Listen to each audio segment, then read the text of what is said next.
Hi, it's Dr. Doug Curtis. And you see Curtis from Dyslexic and Unstoppable.com. And today we're going to talk about one question that we often get asked. And when is the signs of dyslexia first recognized in school? So can you talk about it a little bit? Sure.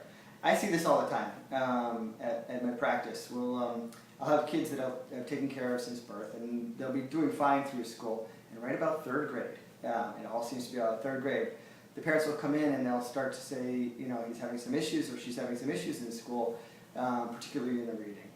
And so some just piecing together from our own experience with our son, because he had similar experience, but also in research and those kinds of things, we've come to realize that that is right about the age when kids go from learning how to read to using reading to learn. And because of that, that's the time when they need to have reading down cold and not be struggling. So this is typically the time when the kids are doing their so-called chapter books. And the kids with dyslexia find themselves daunted by the chapter books.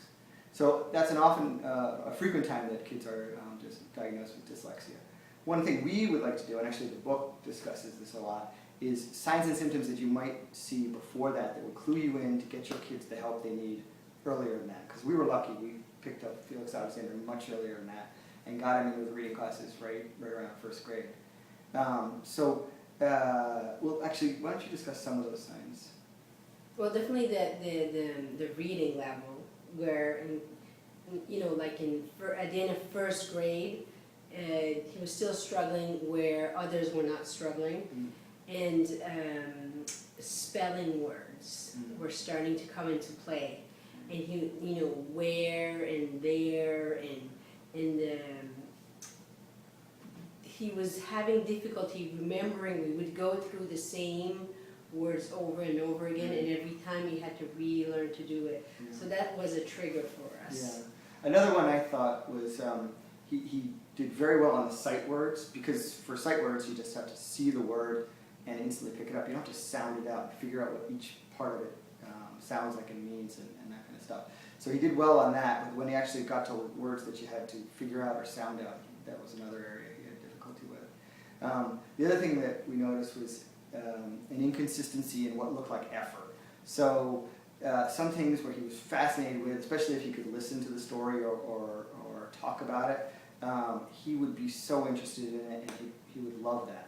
And when it was actually sitting down and writing it out or reading it or something of that nature, it would look like he wasn't paying attention, he didn't want to do it, and actually it was tough for him. It was mentally demanding on him.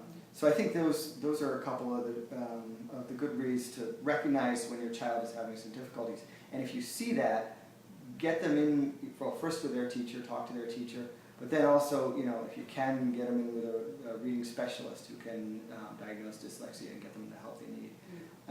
Because as we've mentioned before, once Felix Alexander got in the specific reading classes that he needed, it was 2 months. Yeah, 2 months, and he jumped a grade level or two.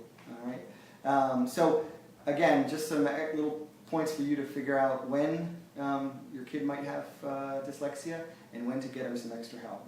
All right. We hope this is helpful. If you have any comments or questions or any other points, please leave a question or a comment below. And we hope you'll visit Dyslexic and Unstoppable.com. Thanks a lot.